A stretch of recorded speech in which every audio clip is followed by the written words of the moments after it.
Welcome. So, are you struggling with the effects of trauma or addiction? And if so, then you're in the right place. Today, I'm interviewing Todd McLaughlin from Native Yoga Center in Florida, and we're going to be discussing how Ashtanga Yoga can help with healing from trauma and addiction.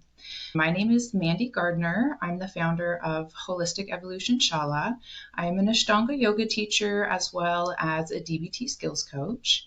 So, when we look at asanas and the physical aspect of yoga, what's your experience and what or your insight on how that supports emotional release? Emotional release. And I guess I would define that as a moment where your emotions can release. So it's probably very self evident what that actually means. If I'm really tense and nervous and anxious, and I would call those like symptoms of emotion, or we could call that an emotion. I guess if we think of anxiety, is that an emotion? What would you say that's an emotion? I guess so, right? Because if you're really agitated and maybe feel like, okay, I'm getting lots of conflicting information, and that creates this ungrounding sensation, and then probably would say that there comes anxiety, like this, like panic. Emotional release, I just want to get clear as to what I'm trying to get at here. But I think like emotional release is like when we're able, one way I'd say emotional release is if I cry. That's an emotional Mhm. release, right? And then, or I might just feel joy. I might feel like an overwhelming sense of happiness and joy in the moment. And you just like, where'd that come from? And I feel like these emotions do release. So then a physical yoga asana you probably have heard of or read the book The Body Keeps the Score by Bessel Vanderkolk. Kolk, thank you. Yep. And one amazing book and scientific research around studying how our bodies do hold on to trauma, stress, emotion. And he's such a huge fan, myself included, of somatic practices. And so that's where I think we then bring in an asana. Because when we're taking an asana, we're putting our body into a specific alignment or shape, consciously holding that position.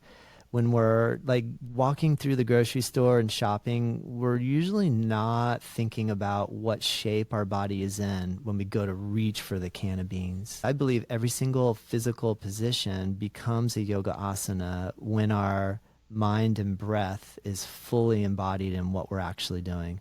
I believe that's where that shift can occur because first we see a picture or we see somebody in the room making some sort of shape with their body and we try to copy. And I think it's that copying process of imitation that we start to feel our bodies and even become aware of like shoulder, arm up, rotation, bending, and that awareness process that occurs when we start to organize our bodies. I think that is when then we tap in more to the subconscious, hence the emotional release. So I believe probably emotional release occurs due to this kind of tapping into subconscious mind.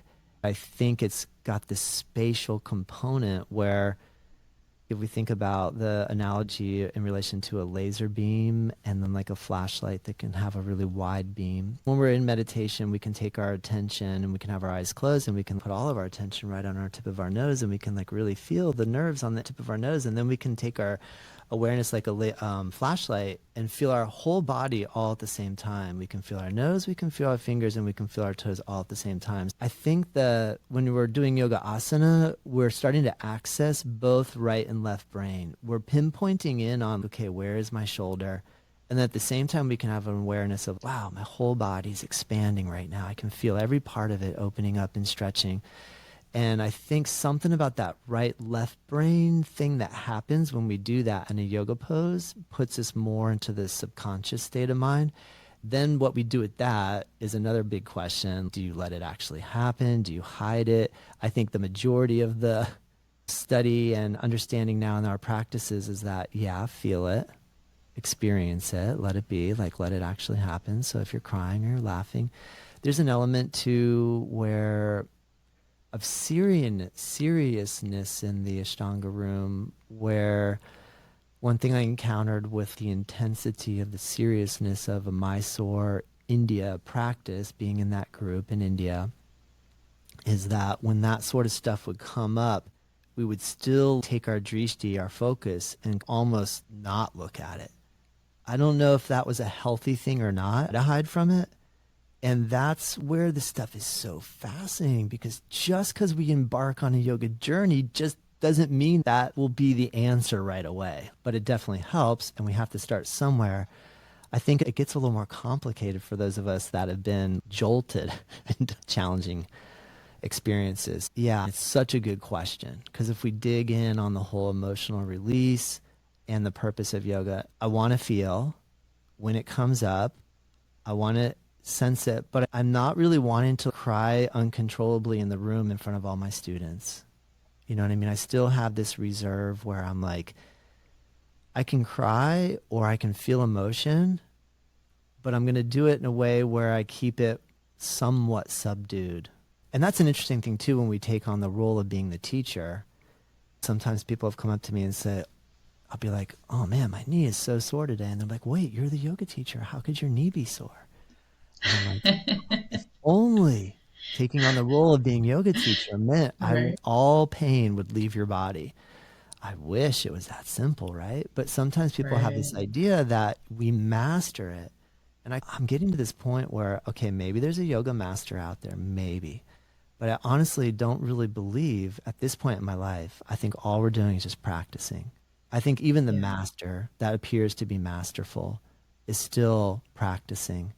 I think the process of still being teacher and still letting the yoga work in our lives. I've noticed in my own journey where I've pushed harder with people, and it was maybe because I wasn't really paying attention what I was going through. And so it's such a beautiful, delicate, fine balance. It's amazing. It still every day gets me like going, wow, this is such an incredible opportunity, because I have so much work to do. I feel like I do. But at the same time, I can still facilitate with others. To me, that's a part of how I think being engaged with asana with groups, but also in a group setting, is really the meeting place.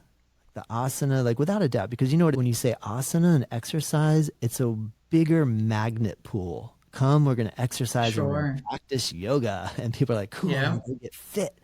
It's going to be Yep. amazing. We're going to have fun. So I think the meeting place, I know a lot of people like they start getting more advanced at yoga and they want to put down the, oh, I'm above the asana part now. But I really think the asana is such an important, even if we do Yes. evolve a little bit away from it, you can still have a yoga practice through your philosophical study, your meditation, and your breathing practices. So I do believe if we can start to migrate, always have huge respect for asana and what it can do for emotional release. Wonderful.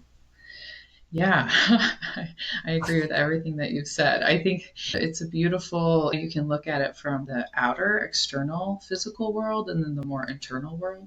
Because Yeah. just at a physical level, when we're stressed, we hold our shoulders up, hold tension, or we clench our jaw. I know I get TMJ, right, where I just clench. And other, like women, they can cock a hip all the time, and that can throw you off alignment and cause pain. So much like our emotions that we don't process, it is my belief and my experience that we do hold on to it in our bodies, right? Yeah. Just like you mentioned the book, The Body Keeps the Score. Yeah. And so, how often are we in this space where we can connect to our body and move and open and breathe? And then all of a sudden we notice this little tweak in our shoulder. Wow, have I been holding tension there? And getting this little realization, like, yeah, I guess I've been a little stressed out. And then Yes. there's been so many times in Shavasana where I get this wave of emotion that comes up and I get tears running down my eyes. And sometimes I'll get angry, like really angry.